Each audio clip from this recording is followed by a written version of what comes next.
When we come into manhood, 17, 18, 19, we're not a finished work of art. And the work is this cliche thing that everyone talks about. That work has just been vulnerable. What are your weak points? Now I'm starting to go to court and meet this 6-year-old kid that I have no real bond with. When they're kids, it's hard for them to work this stuff out in their head. Well, the only thing that makes sense to a kid is that he left. He doesn't want me. Maybe they've been told some bad stuff. Yeah. And my world come crashing down mid-30s. You know, some tried to take my business off me. I had mistrust for everyone. The suicidal thoughts are getting pretty heavy now. It's okay to feel that way. You've had some shit happen. Yeah. But you can't stay there. I'm a fucking normal dude that went through normal shit and stuffed up normal families and hurt people that really cared for me and looked after me. How long did you sit in this shit spot before you were like, look, not going to be here much longer if I don't do something? Welcome to the Better Bloke podcast. I'm Matty. I'm Rob. And we're just a pair of average blokes on a mission to try and be a little bit less average. We're going to speak about all things highs and lows of what it feels like to be a bloke, plus speak to some legends along the way about what it takes to be a better bloke. Let's get stuck in.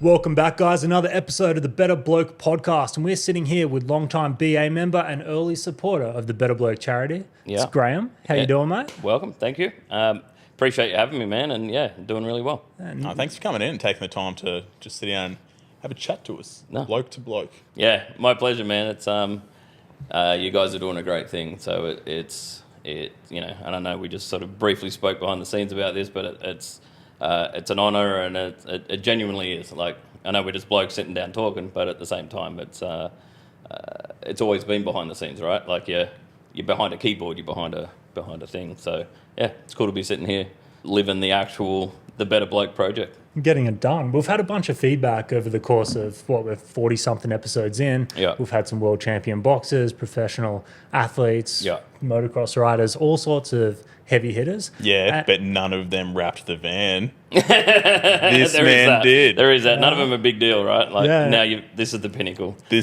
might as well shut it down after We've this. peaked, yeah. I think that's it. Yeah. Or all bench warmers moving forward. We'll get into the van in a sec. But we have had feedback, like get some more relatable blokes on. Yeah, cool. Right? Yeah. Because that's what we are. We started this thing by saying we're just average, right? Yeah. Like we're doing some stuff, but we're just like the other boys. We just Rob in particular. Rob's extra average. So average. average as.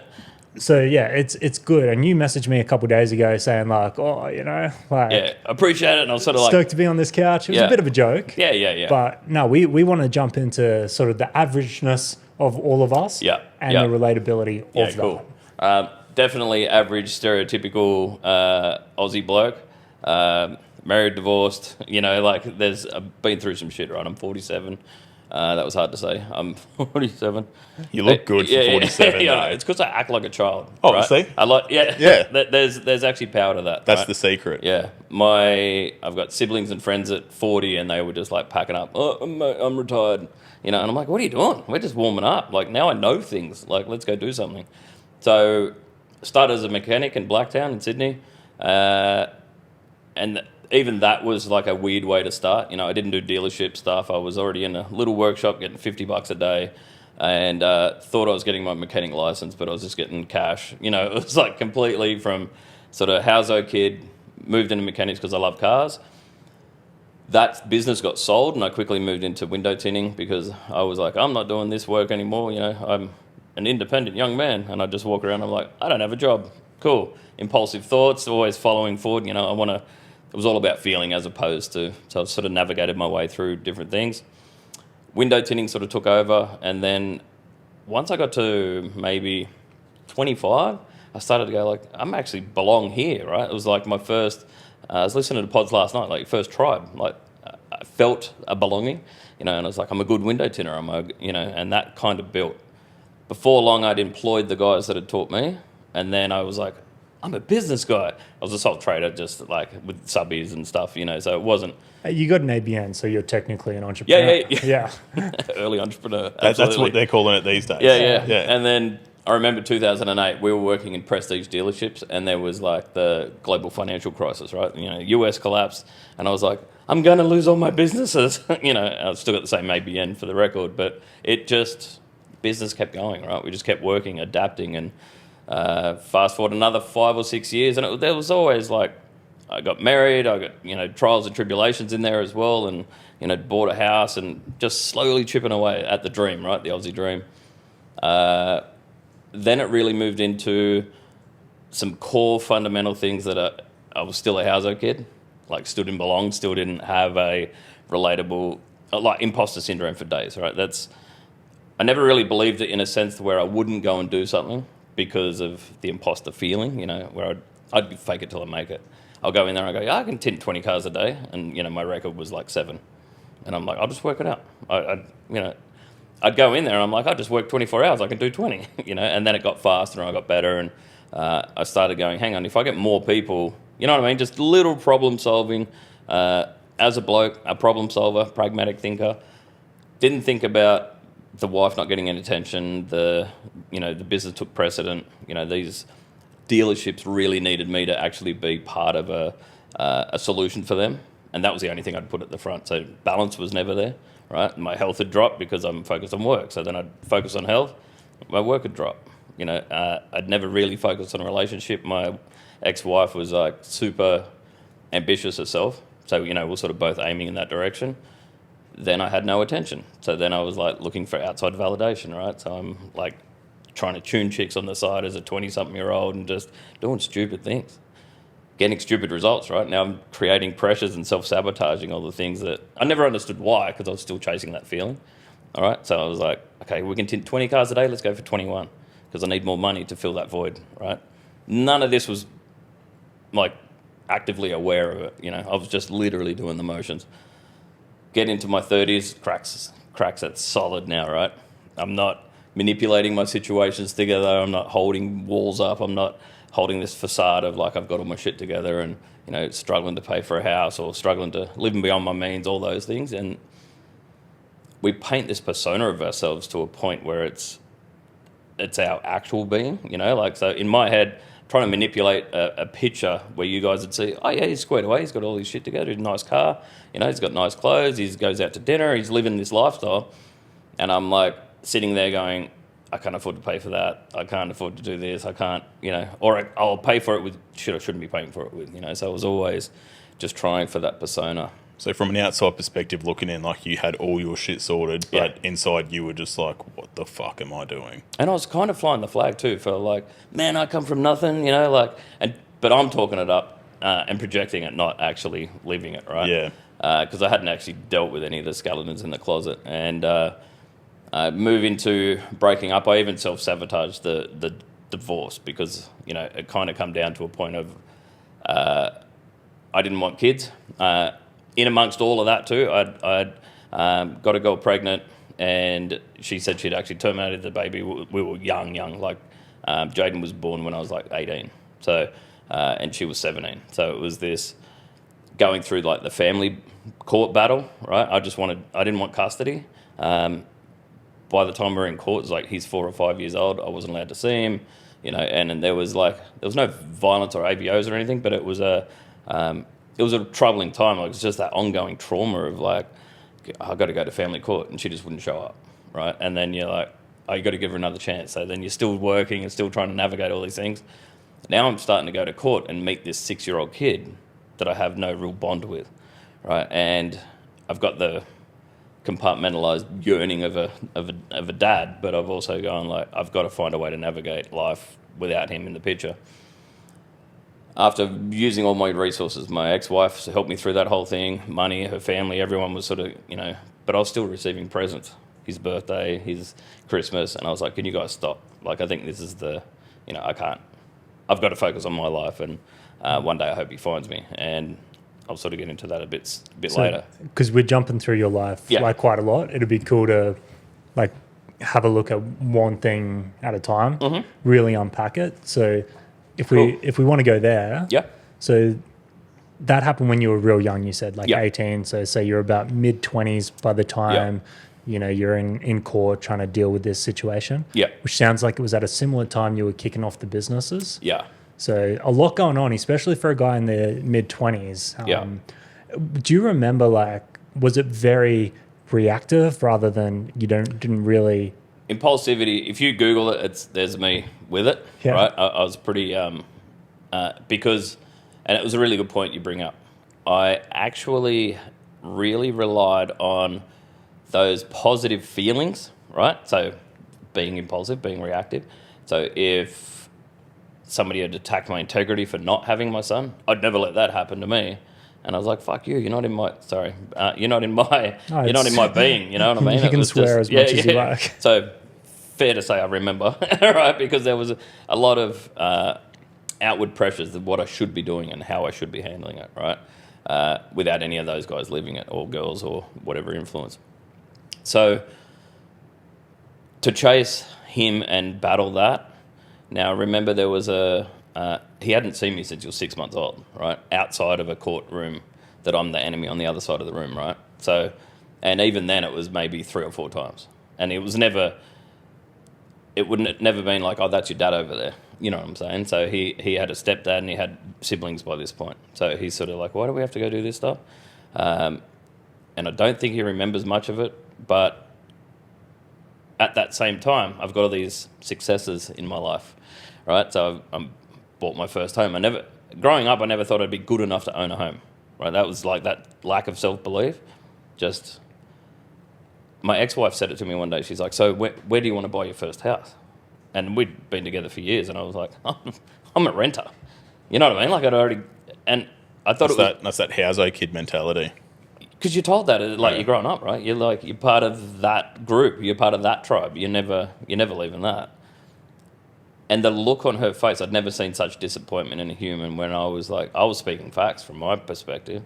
She's like, what am I doing here if you never want to buy a house?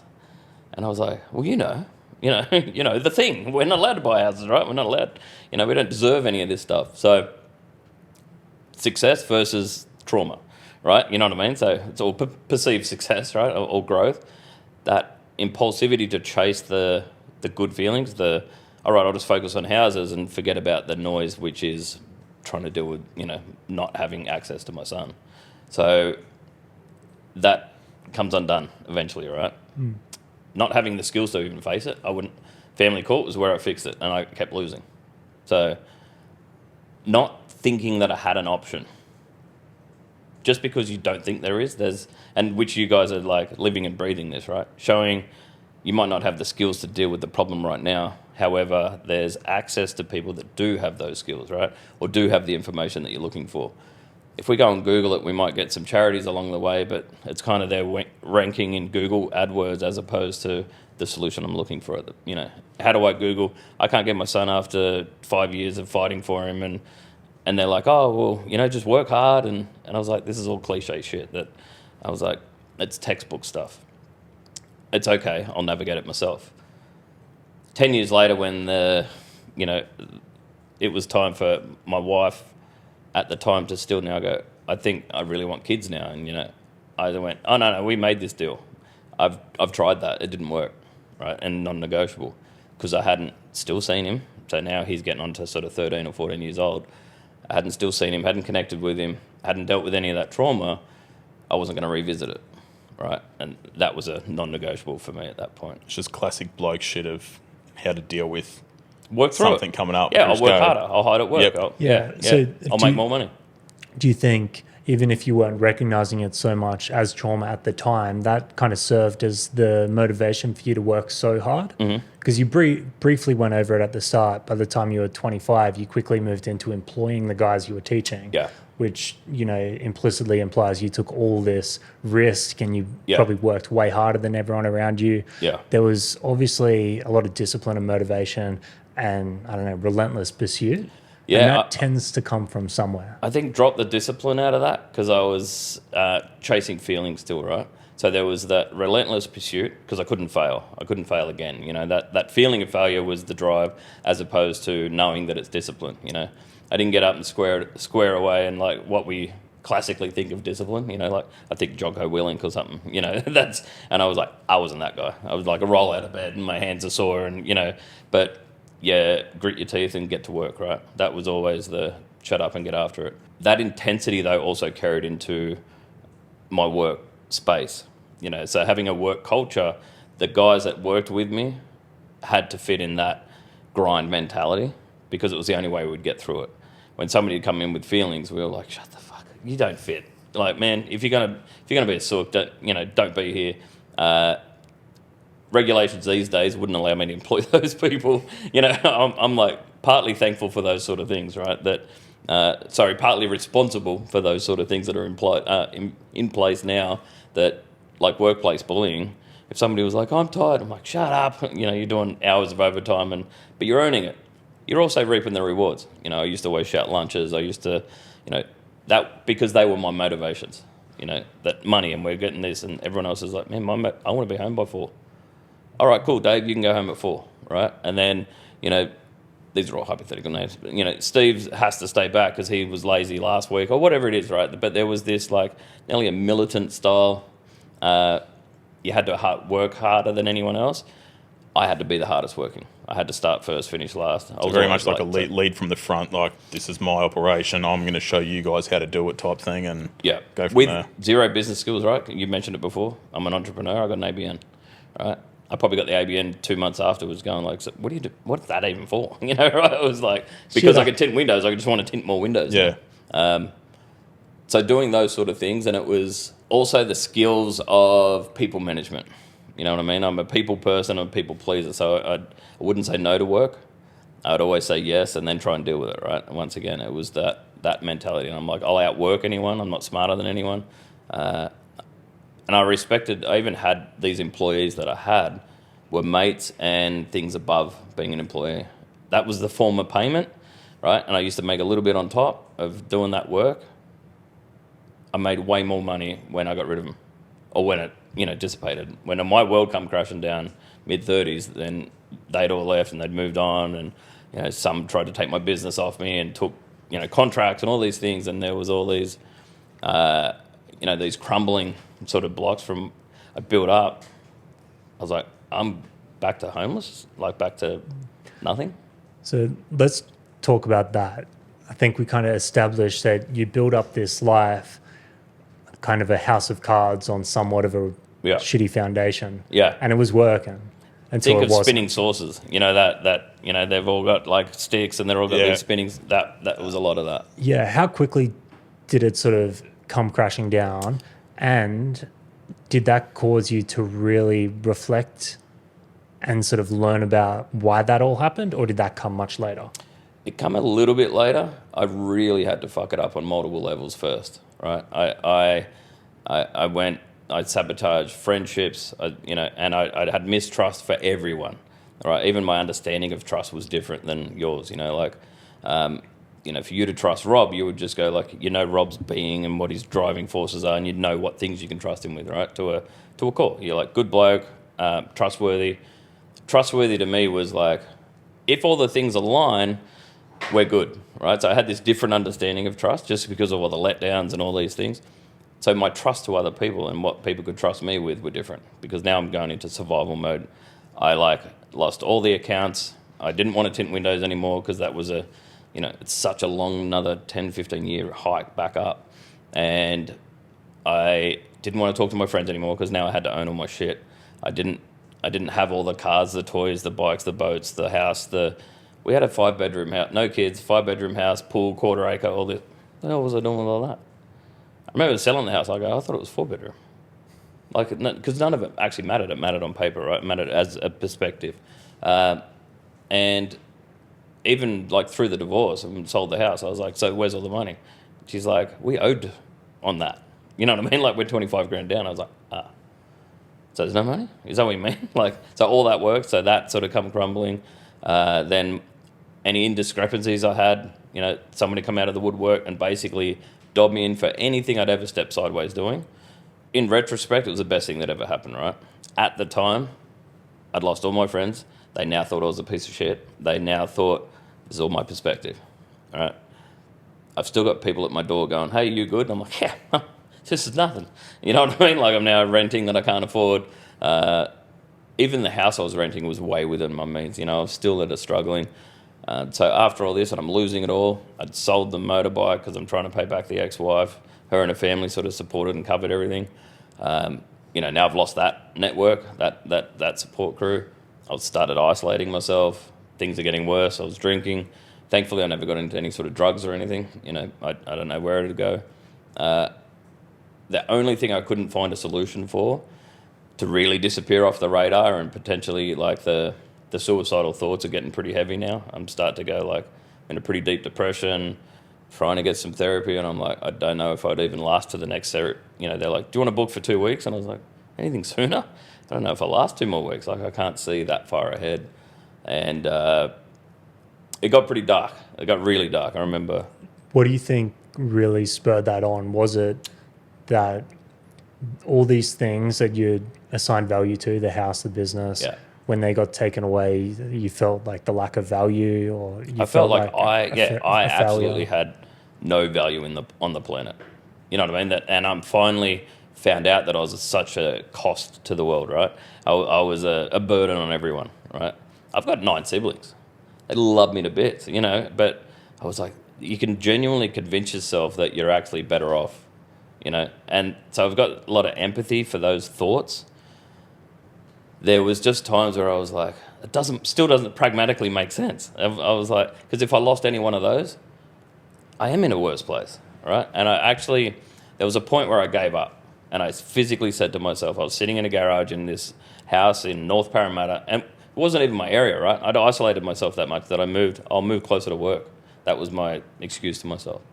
But I wouldn't want to show up to work, you know, people can't find me, I don't have to deal with these problems. And I was sitting in that garage alone, and I remember looking, and I looked at my dog at the time. Shout out to Bullseye. He was I always give him credit for keeping me alive, because I was like, what am I going to do with you? I can't leave you. That's not cool, you know. And it was nearly that moment right then when I looked at him and was like, I can't do it anymore, you know. And I'm talking to the dog at this point because he's still just like, I'm still pretty hungry. Could you hook us up? You know, and I'd sort of, there's like this bit of humour that would keep me going, this tiny bit of hope, where he's looking at me, he's like, yeah, who would feed me, you know? Like I kind of had this thing where I'm pushing, going, I've got to be okay for that. Then when I woke up the next morning, I had different perspective. I hadn't spun myself into a spiral of those thoughts. Like I was feeding my own demons, you know, and you hear all these cliche things like don't do this, don't do that. Well, you need a skill set to replace that, you know. So you go, that was a learned train of thought. You know, I could perfect my depression. I was really good at it, right? I'm a creative person. I can dig in deep. I can be really focused and hyper-focused. But if I'm hyper-focused on negative, then I'm getting those results, right? So then going to talk to someone, and I mentioned all this to him, this therapist, and he goes, no wonder you feel like shit. That's fucking terrible. Like you've had a shitty run. And I was like, really? Like I'm allowed to feel like this? And he goes, oh yeah, and we'll fix it. You'll get through this. And he was so like nonchalant about it. And like I got goosebumps now thinking about it, you know, because he was just like, no, this is good. How long did you sit in this shit spot before you were like, look, I'm not going to be here much longer if I don't do something? Too long, probably. Because there's a part where I wanted to revel in it. You know what I mean? I deserved all this pain for all the lying and deceit. That's crazy common. Like the amount of guys that start feeling common. Shit, and they're like, this is my pain and my suffering for my shitty actions. Yeah. I deserve it. I'm going to take it. Yep. I deserve it. I think that's a transaction we've always had, right? With if you do something shitty, you deserve punishment. Yeah. But then there's also like a part of it where guys they'll revel in it and that becomes their identity. So it's almost like they'll then go, okay, I'm going to put this out to the world and say, I'm feeling shit because of this reason. And because of how, I mean, particularly social media works now, but it also happens in person, you'll get a bunch of people going, oh shit, that's no good. And so they start to get this emotional connection because they're feeling bad. Yeah. It makes them just want to stay in that zone. It's not people going like, oh, you're allowed to feel that, but let's get over it. Yeah. Like that's what people need to hear. Like that therapist told you, like what you feel is valid. It's okay to feel that way. You've had some shit happen. Yeah. But you can't stay there. Like we need to work through he was like, okay, so let's work on it. Yeah. Things take time. Like you look at the stages of grief. Yeah. It's not like something terrible happens and the next day, okay, I'll be better if I just do these things. No, you need to take time to sit in it, and you are going to feel those negative things. Yeah. Start accepting it a little bit better. Yeah. You start seeing a bit of optimism. You work on it, and then over a course of time, it does get better. Yeah. But it does take a little bit of time, especially when bad things happen. And even if those bad things are a result of your shitty behavior, you're still allowed to feel those things. Yeah, absolutely. And it was permission. One of my brothers said, he's like, permission to be human. He's like, I know how good you think you are. You're not that good. You know what I mean? Like, no one's that good. No, that's right. You can't just like piss excellence daily. Yeah. And it was just this whole permission to start being. The very next sentence he said to me, and he goes, all right, from today forward, let's be this other person. I was like, no, the perception's already out there. Like, everybody already knows who I am. And he goes, no, they know who you were. And I was like, I couldn't get it at the time because I was still like, I've tried faking it till I make it. This is where I landed. And he's like, no, this is, who do you choose? And I was like, shout out to my brother Pat. He was the one that always went, if I was sad Graeme, hyper Graeme, low Graeme, busy Graeme, he was always like Mr. Consistent. That guy just would look at me and he's like, cool, do you need anything? No. I'll see you in 3 months, I'll see you in 3 days, whatever. Kept that same energy. He's just, if I had a genuine decision I had to make and I was hyper, I'd go, Paddy, can you give me a shout back out on this? And he'd be like, let's work through the thing. He was very analytical that way. So really good yin and yang, because I would hype him up and he's like, all right, geez. Maybe call me back after your coffee's worn off. But it was these couple of people that were giving me influence in the right direction, and I started having tiny little wins. And that win might be that I smiled at the lady making me a coffee. And it was a genuine one, and I'm like, I'm pretty sure she smiled back. That was nice. Tiniest bits of gratitude and sunlight, that. How old were you when this happened? 33-ish. Yeah, okay. So I think a lot of our listeners are probably like, around that age, maybe a few of them feeling the same thing. Yeah. When you went into the therapy, do you remember thinking, because you were that tough, solve it yourself kind of guy. I was still trying to convince the therapist how cool I was. Yeah, I was going to say, you seemed to me like at that time you were the guy that's like this therapy thing, Yeah, I'm just ticking the boxes. Yeah. With you going to therapy, what was the catalyst of you actually going, hey, fuck, I need to sort something out and do this? Because obviously you've spoken about how you sat in that space. Yeah. And then you talked yourself into going, okay, well, I'm allowed to feel good too. Yep. What drove you to actually going, okay, I'm going to do something about it? I kind of got tricked into it. There was a part of that. Under false pretenses, there was like my ex-wife's going, look, let's do some couples therapy. And she's actually like in the workers' compensation side of things. So she does a lot of mental health work. I was always an advocate for talking about anxiety. I've always had, a feeling of being in trouble for no reason. And all I really thought was they just haven't found out the stupid shit that I've done. So that's the anxiety around it, right? So the trying to control situations or manipulate a situation. Once it got to walking into that door, I was like, I'll show him how right I am about all these situations, like I wasn't wrong. I did used to always say to my ex-wife that she easily made the right decisions. I go, I tried really hard and made the wrong one, right? That was, I thought I tried really hard, but really I was just chasing the feeling, right? Chasing those. Once I got there and she wasn't always right in every conversation, we only did 2 or 3 sessions, and then he cleverly just went, I think I want to see you guys separately, right? You guys are a good team, but I want to talk to you. Obviously I have no idea what happened there. We actually agreed to separate after that, like during that whole period.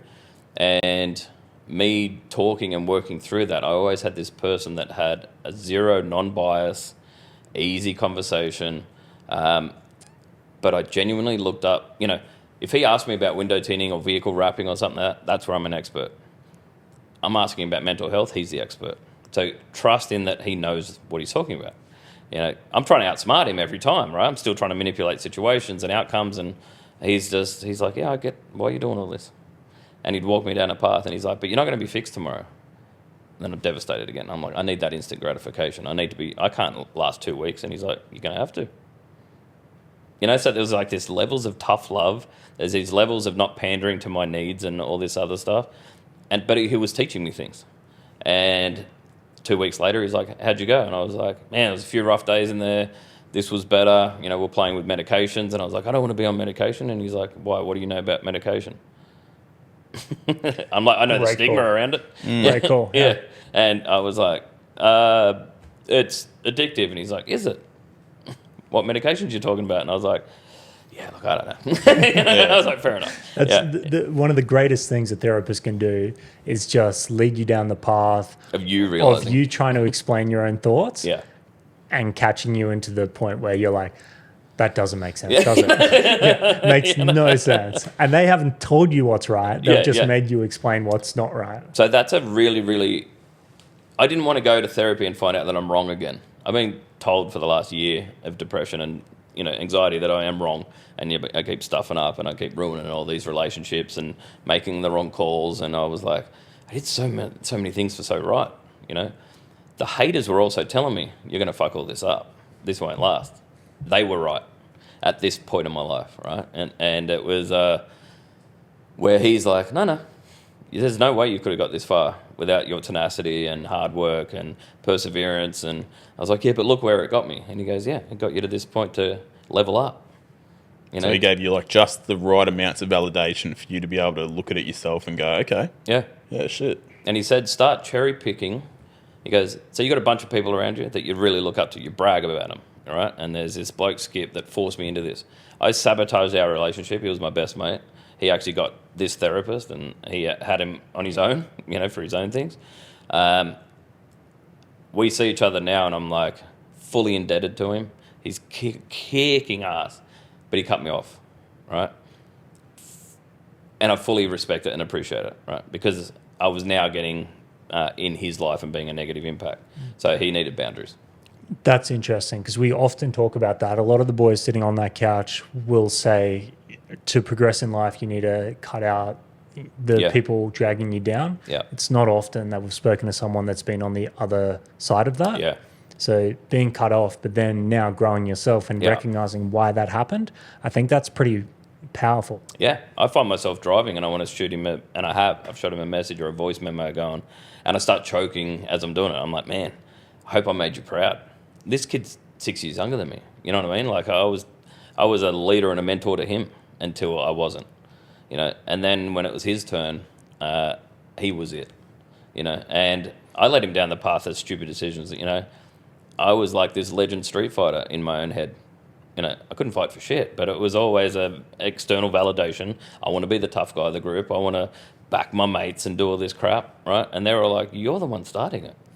Like, you're not the hero of the story here, man. Like, what are we doing here? But so don't listen to that. I'll go to listen to the guy that says, yeah, man, you're a badass. And I was like, all right, because it's, it was validating these stupid, insecure thoughts that I was having. So far from a therapist now, right? And I never tried to be. But I went, these professionals really, really do get to a point where they lead you down the path for you to make those decisions, and none of the other things make any sense, right? And that only the right decisions make sense, because you're like, I don't want to hurt people. I'm empathetic. I'm a people pleaser. So how did I end up hurting everyone I know? Then everyone comes along and goes, you didn't hurt me. You're amazing. I just want you to be happy. I was like, yeah, that'd be great. Got any blueprints on that? Because I can tint windows, you know what I mean? That doesn't make me happy. Having the boat, the car, being the guy that can do a wheelie, everyone's like, cool. But you're like sad. You know what I mean? That's not the outcome we want. So I think having therapy and them learning, and they teach you to see and learn gratitude. Gratitude was one of the... I literally had to Google what gratitude meant, because I went, they go, practice gratitude. I was like, what is it, like a physical act? And they're like, no, it takes practice. Because you're practicing like the opposite. You're practicing going, you're not enough, you haven't had enough, you haven't done enough. And every time you do try, you fuck it up. And that was a self-belief system. So I'd try and make it look like I didn't do that, right? And that was my spinning plates analogy. I was always trying to make sure that you thought I was doing okay. And I wouldn't want you guys to connect, because you're like, he's kind of saying he's doing okay, but I think deep down he's got some dramas he's got to deal with. And I'm like, nah, hey, don't say that. No, I'm good. I talked to someone. I hadn't done the work, right? And the work is this cliche thing that everyone talks about when they're doing therapy. That work is just being vulnerable. Be honest with yourself. Like, what are your weak points? Because a weak point isn't a bad thing to have. It's actually a room for growth, right?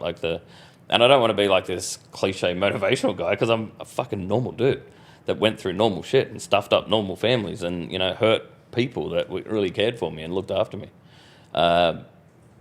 There's an outcome there where you can be that hero of the story and do what you love and actually make it easy. So that was 14 years ago.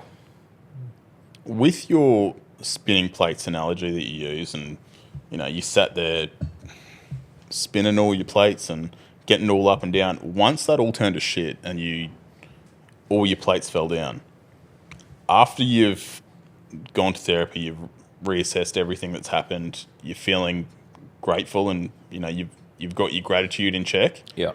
Did you then take a step back and go, I've done this before, I can do it again? Yeah. Did that make it like a shitload easier Probably to know how to did a little rebuild? bit sooner than that. Yeah. Because I went, there was that dog in me, that cliche, because I was like, I don't quit anything. You're not going to outwork me. And I also had these grandeur thoughts that in 2 years' time I was like going to be rich again and do all these things. Yeah, that wasn't the case, because I had some debt and I had some shit to deal with, right? Everyone's like, go bankrupt. In 7 years, you'll be clean. And I was like, that's not what I do. And I didn't do it. That wasn't the smart thing. The smarter thing would have been to go some bankruptcy, perhaps, right? Whatever. I chose a different path. For me, it was work your way out, pay the piper kind of thing. You know what I mean? That punishment I deserve. Get to work, that's the drive. And I think that was one of your questions, was like, what was that driving force behind those things?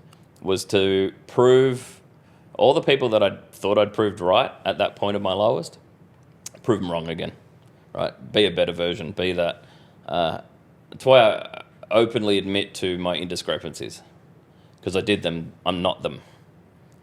That Joe Rogan podcast was a massive one for me, because same sort of thing. He would just give you permission to be you.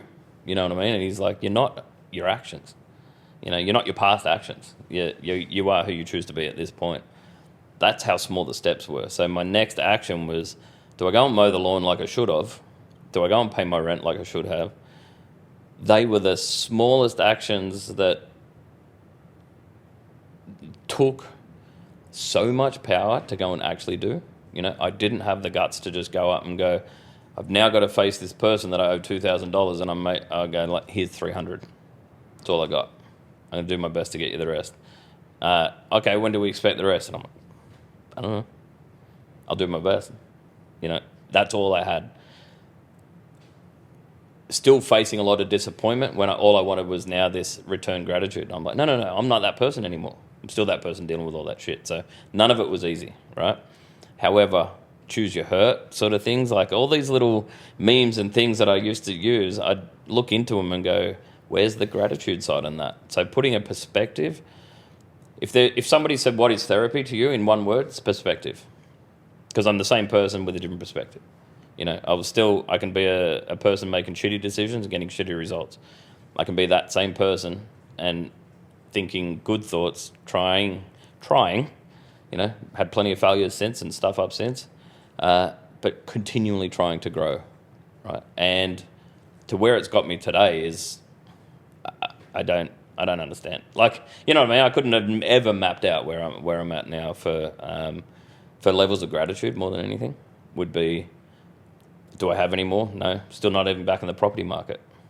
And at 47 years old, you're like, oh, fuck, not that far off retirement, man. You might want to get after it. I was like, yeah, it's on the list. It's on the plan. I just follow that. I don't want to hit all the trust the process fucking cliches and all that, but I think with perspective, they work. Yeah, the perspective, and that perspective drives your action. Yeah. And it's an accumulation of all those actions over time, which gets you to, I guess, be the man. Perfect way it to makes put a it. man. Yeah. I think what a lot of people don't give enough credit to is that when we come into manhood, 17, 18, 19, we're not a finished work of art. Yeah, my man card was blank. Yeah, we are. That's the thing. Yeah. A man is built, not born. Yeah. Right. And everyone's got a different pathway of how they go through this building process. And yours was what we've just kind of discussed. Yeah. And there is a lot of trials and errors and fuck ups. Yeah. But it's the process of recognizing that, building, better, Yeah. that's going to turn you into the man. And, you know, you've changed a lot over the last 10, 15, 20 years. And I think that's a testimony to you. To resilience, right? So there was even, for all that shit I went through, there was even the, you were powerful enough to deal with all that. Like, you know, there was those things, and some people put that back into religion. You know, you're being tested because you're one that can handle it, those sorts of things. Well, it gave me the skill sets to deal with the next 15 in a better fashion. You know, I've now reconnected with my son. That relationship, we're best mates. Jaden's like, I can't talk too much about him because I'll fucking cry about it, you know, and just out of how proud he makes me. He's now 28, you know, and I've got this 28-year-old bloke that's on BA going like, yeah, the boys, yeah, you know what I mean? Like just chasing the things where he's been a man. He's got his own young family. And the arsehole made me a grandfather at 39. You know, I was like, dude, not even 40. So you're a gilf. Yeah, hard. Yeah, nice. And it's like the other side of it too. I remember telling him, even the thoughts of the self-centered thoughts was nearly like that made part of me. But I would say it first, and then I go, hang on, that's not the right thing to say. And the first thing I said was, you asshole. And he was like, you meant to say congratulations. And I was like, now, hang on a minute. Let's keep this about me. And I was like, dude, I'm not 40. You know, I've done the math. And he was like, yeah, cool. Now he's got 4 kids. And you're like, he's like, man, I want 10. And he works his ass off and he wants... And I was like, you are a lunatic, dude. Yeah, he is a lunatic. Yeah. Too many children. Yeah. Oh, he's also realistic. So I think he's sort of paused at 4. Whether he's finished or not, I don't know. But, you know, he's... You know, I think that probably speaks volumes to, like, you guys reconnecting, you going through your journey. Yeah. That, like, it's like real cliche, the whole, you know, oh, it was meant to be this and this and this. But, like, what you've gone through is obviously, it's helped you two reconnect at a later age, but then you're obviously able to sort of pass down some of that wisdom and knowledge that you've got as a father to be able to go. Is wild. That part to me was wild, yeah. Right? Because now think of it from my perspective, right? I'd compartmentalised all that.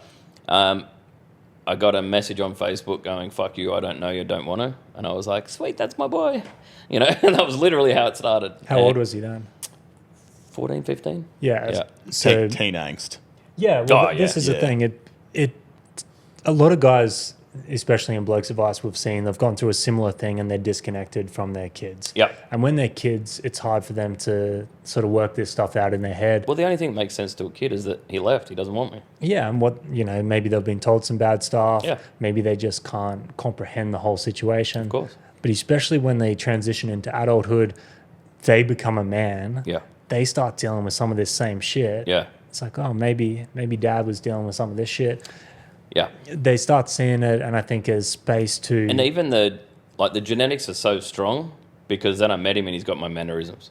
It's like, what the hell? Nature over nurture is an actual thing. Yeah. And there was a lot of that, and he missed a lot. So now when he would ask me something, he would say, I think this way. Like, I'm thinking this way about a certain situation. And I was like, of course you do. Because that's how I would think about it. And he goes, but... You know, there was even points where he said he didn't feel like he fit in with his siblings. And he goes, it makes sense now. You know, I'd never throw heat on his mum because she brought up who he is. You know what I mean? Like, if anything, they deserve credit. We couldn't work it out. However, moving forward, I'm like, man, it's like, you better be proud of him. That's all I want for her is she's still threatened by that I'm around again, right? And I went, you're his mum. You know, and his stepdad's there, and there's like his siblings are all there. They're not going anywhere. I don't want them to go anywhere. You know what I mean? And it was really easy for me. I was like, and I'm not going to waste my time talking with him about that stuff, right? Like, or how I feel about a certain way. And to your point, if I didn't go through all that, I don't know if I would have accepted him the same, or we would have had the same connection, right? Because I wouldn't have been able to have room for him to come in. Because I was like, this kind of looks like I've got a kid that's, you know, he's from the hood, and he's. You know what I mean? He's not this persona that I was trying to paint to myself. Instead, I was like, man, I'm so stoked to have you, dude. You know, and I don't know if I would have been... I haven't dealt with my shit of not having him to be able to have him again. Like, there was this weird sort of... You know, because I'd accepted that I'd never see him again at that point.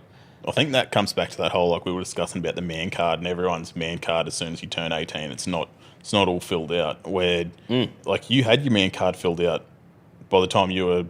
early 30s. Because the only persona I'd taken it got from that fucking was wiped. Yeah. Like it got wiped. So you had to redo your man card. Which is fine. That happens. Yeah, man. Yeah. And that was...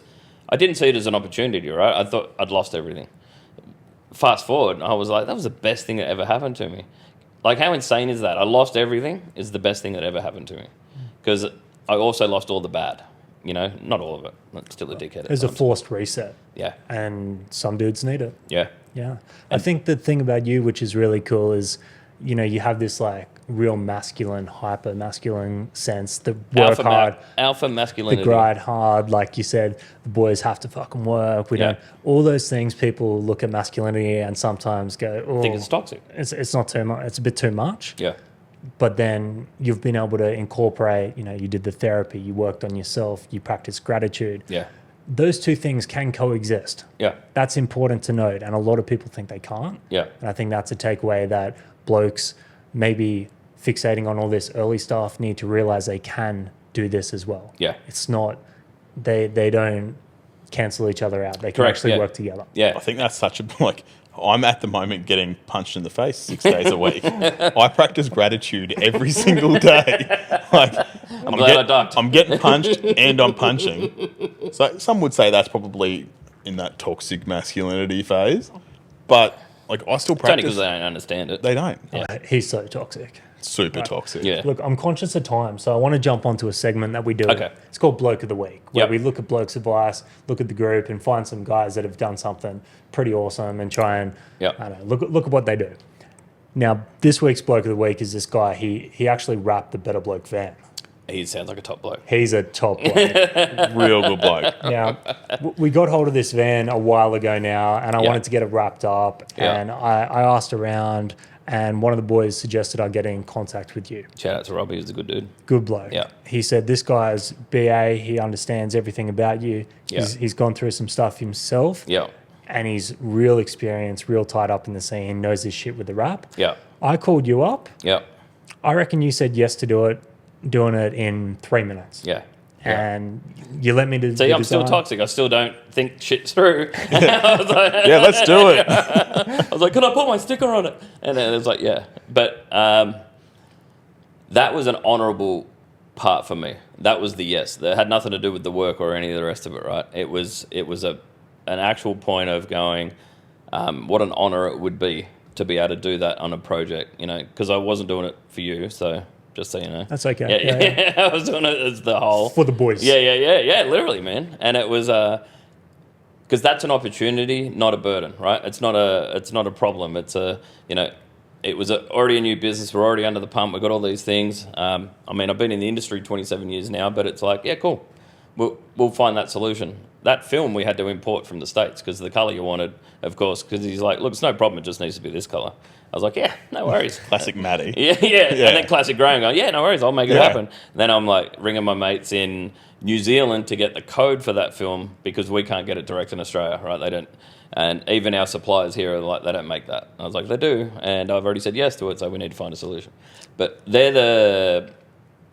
that's the audacity I have to say yes and the ability and resources to work it out, right? That's the thing I'm confident in. You know, you're like, is it going to be a smooth ride? Nah, probably not. Is it going to be late? Possibly. But we'll get exactly what you want, when you want it. And you're like, I got the design sorted and I'll strip the van for you. How'd that go?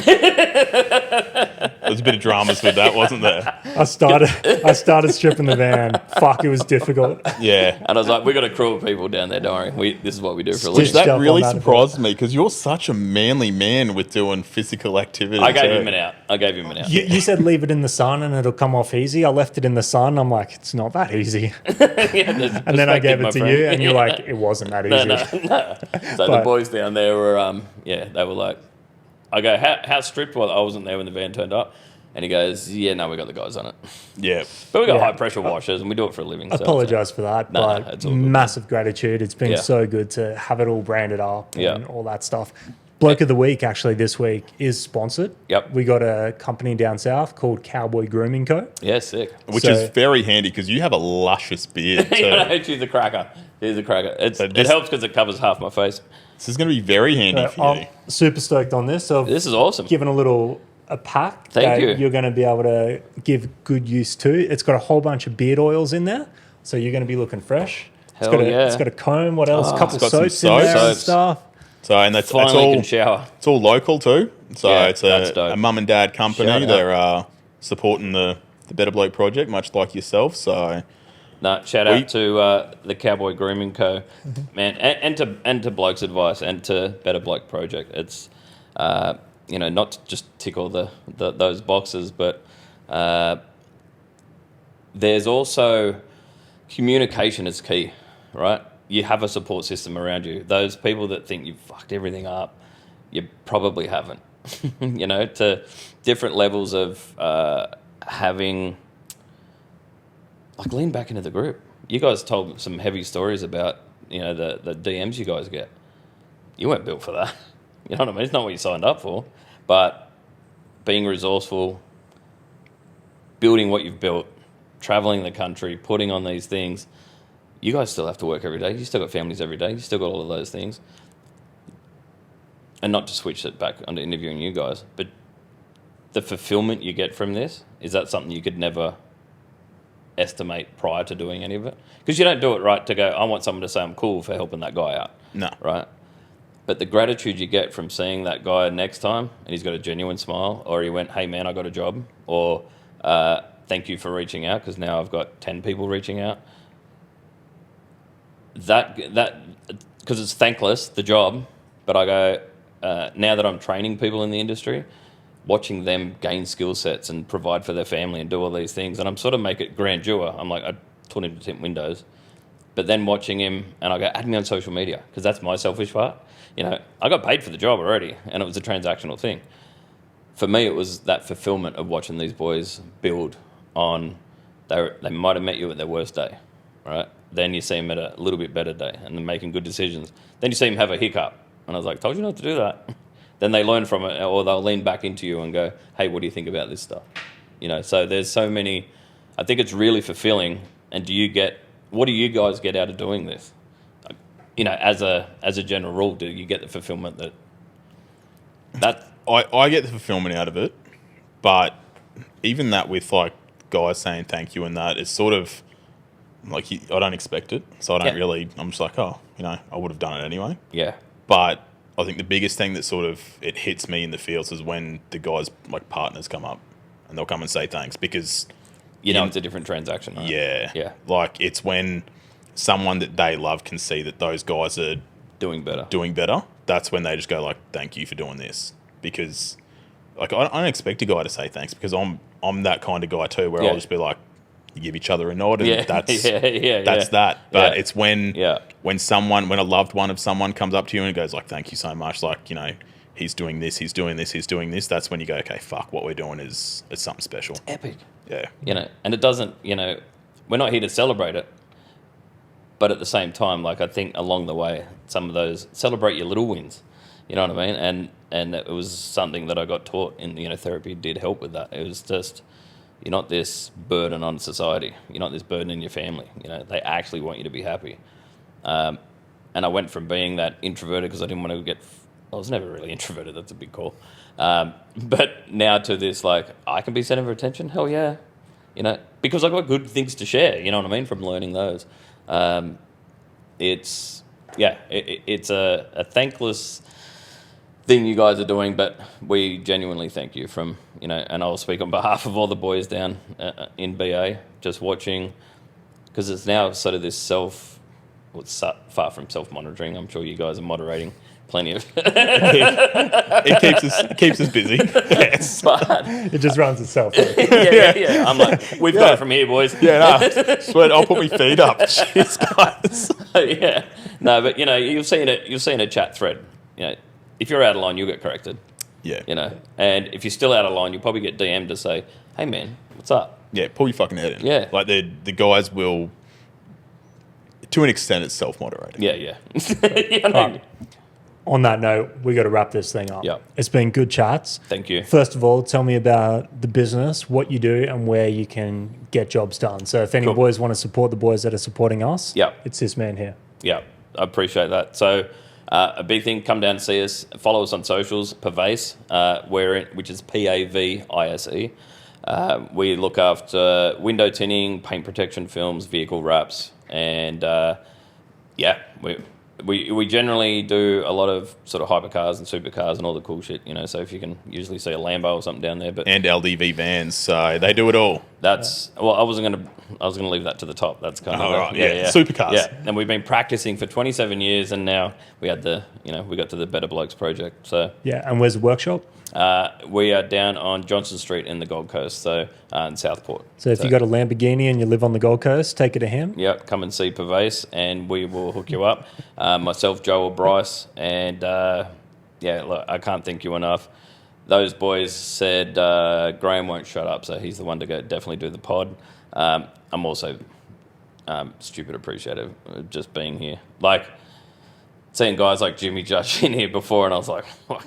You know, he brings shit to the table, and then I was like, you know what? Actually, my story is relatable. You bring so much shit to the table. Like, honestly, I can't thank you enough for coming in and sitting on this couch, because appreciate it. What you're bringing relatability-wise and like life experience for what you've gone through is going to carry so much value to so many boys that are listening. So, and honestly, relatability is just through the roof. Our biggest podcast, I think, one of the biggest would have been Angry Dad. Yeah, who's an older guy. Yeah, he's been through the shit. Yeah, so he can talk about the shit. Yeah. Now, it's all well and good for the guys in there. But being an angry dad is also relatable at times, right? That's his whole thing. Everything about him is relatability. Yeah. But he's gone through the ups and downs, the depression, the medication, the everything. Yeah. And guys liked it. Yeah. So I'm very excited to get your story out there. No, cool. We can't thank you enough for coming on here. Yeah, so. Which is wild. No, I was like, see you again next week, same time. Let's do it every week. Awesome. On that note, guys, if you want to find out more information about the project, head to betterblokeproject.org. That's where you're going to find events, all the past podcasts as well as you can donate to us and help us with our mission of fucking off suicide as a leading cause of death for Aussie blokes. As always, be better. Thanks for tuning in to today's episode of Better Bloke. If you got anything out of it, show some love by dropping a 5-star review below. If you want to learn more about everything we're doing, head to the description, hit the links and follow us on the socials. If you want to learn more about the project, head to betterblokeproject.org.